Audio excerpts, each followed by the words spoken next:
So we're back with Mom's channel, and we said that we're going to try to share some stuff with you. And please excuse my cold sore; it's healing up, but it's still there.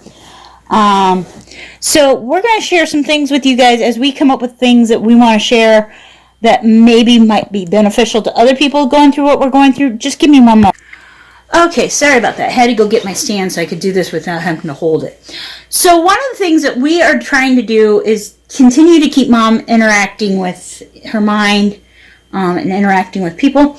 So I'm going to show you 2 games that are great for somebody with Alzheimer's to try to participate in. May need a little help, may need to adjust the rules a little bit, and we had to for Mom with the one. But the other one that we have is Cootie. And this is a game I've had since I was a little kid. This one I bought when I was an adult because I lost my old Cootie game.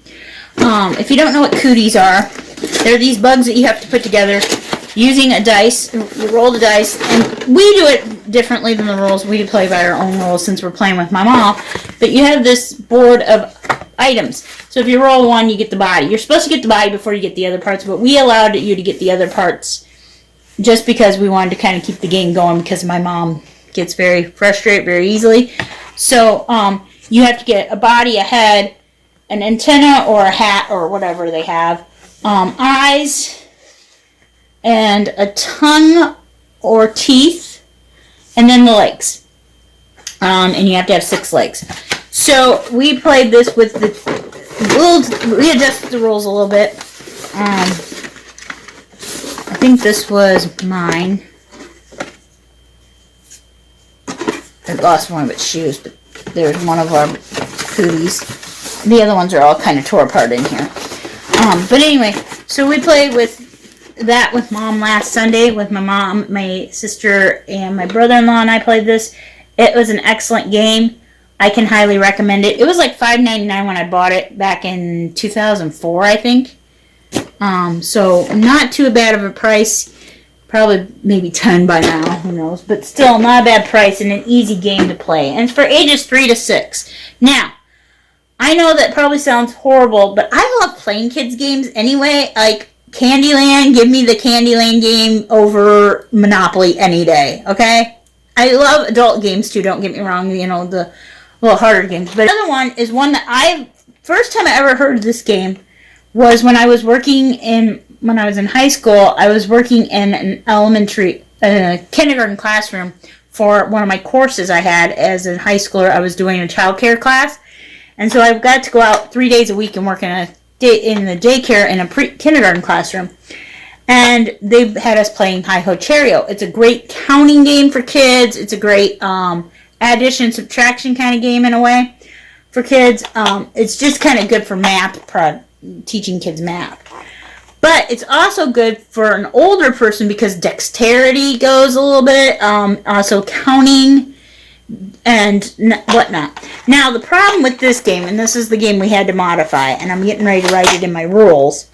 Under the board, they've changed it since I worked with it before. It didn't used to have a puzzle with it, as far as I know. But now it has a puzzle, which is fine, but I don't want to add in more problem. And so we just ignored the bird if we got the bird when we were playing. You have a spinner. Mom has a hard time with the spinner concept. So what I did is it's 1 through 4 could be cherries or the fruit that you get. And then they have 2 it has 7 spots. So you have 1 through 4 that are get something, 2 that are put back, and 1 is a piece of a puzzle and you try to get the puzzle put together. So what I decided was to eliminate the 7th spot because it doesn't do me any good anyway because I didn't want to do with it. We could do that separately, pull the puzzle apart, put it together. That would be fine. So what I decided, so that Mom could play this game, because we tried a little bit ago, but this got to be too hard, is grab a dice from another game, and we rolled that. I have other dice. I will throw in with it eventually, but they were in the same room. So all we did is 1 through 4, you roll the die 1 through 4, and you get to take that main fruit, so apples, oranges, cherries, or blueberries off your tree or bush, And if you rolled a 5, you had to put one back because the dog ate it. And if you rolled a 6, your basket spilled, so you have to put them all back on the tree and start again. So we played that. I just beat Mom, but not because I cheated or anything, because I help her with hers. But it was just, I think next time we play it, she'll probably start understanding better and be like, I'm going to beat you. I'm going to beat you. It's just the luck of the numbers, too. Like, that, seriously, there is no real way you can cheat on this game. So anyway, those are 2 games I can recommend. This is 3 plus. So it's ages 3 plus. And you could even let the person play by themselves, you know, with this one. It'd be a great way for them to, like, work with their dexterity, their counting. If they're, you know, before they get too far down. And the reason I put my hand over them is I put my address labels on games that are mine, so that I know that they're mine. If I loan them out to somebody, then I'm more likely to get them back. But anyway, it's Hi-Ho Cheerio. So Hi-Ho Cheerio and Cooties are definitely 2 games you can play with somebody with Alzheimer's. And in the early to mid stage, I'd say, maybe even some more advanced, because they're things that you might have to help them a little bit, but like they could still enjoy. So that's a couple of games I can recommend for ways to, if you still want to have family game night, or you want, you know, a way to entertain them. Did you have fun with it? Mm-hmm. You had fun the other day. We had a blast the other day, didn't we, playing Cootie? You were a little confused and a little hard. We need to figure out a setup that's better for Mom when we play, because she's trying to throw the die too far away, and we may have to put a tray on her lap, or a little. My box might be good. We could open up the box. You could roll in the box, and then maybe I'll do that like we did the bus game that game we played on the bus when we would go on the trips, where she had dice in the thing, and she'd roll the dice, and whatever dice came up, the different horses moved around the thing, and she had the little horses. That'd be fun to do. We could do something like that too, to have a little track. But anyway, so dice games are kind of still up for grabs with my mom. We can still do them. If you guys have some suggestions for games that we could play with my mom, please let us know, because we love doing that. We did Mad Libs. When we did Mad Libs, we gave Mom nouns, mostly nouns, or body parts, or names, because those are things that would be easy to kind of explain how to do. We did the adjectives, the adverbs, anything that was a little harder to give her what she needed to do. A way that we could have done that, though, is give her an option of 3 words and let her pick which word she wanted to throw in there.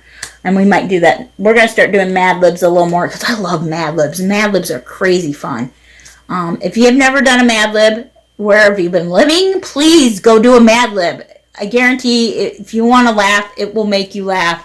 And it's one of the best things to do. So I recommend Mad Libs. They're great for getting a person to laugh, even when they're in dementia and the Alzheimer's and that. They can still enjoy the humor in it. Sometimes they may not, but for the most part they will. You enjoyed the Mad Libs too, didn't you? Yeah. So we each got to pick one. So we played 4. We each picked a page and did it. And then we did that one, and then we read one that I had left in the book that I done before on the one that we were doing, because I never do them in the book. I write them on a separate page so that we can keep redoing the Mad Libs as many times as we want. And even if you've heard the story 1, 2, 3, or 500 times, you've got a new story, because you never really do all the same words every time. So it was fun, and those are some things I can recommend for entertainment for a person with Alzheimer's. And what do you say? How many thumbs up? You gonna give it 1 or 2 thumbs up? Or no thumbs up? Get 2. She's gonna give 2 thumbs up for the ideas.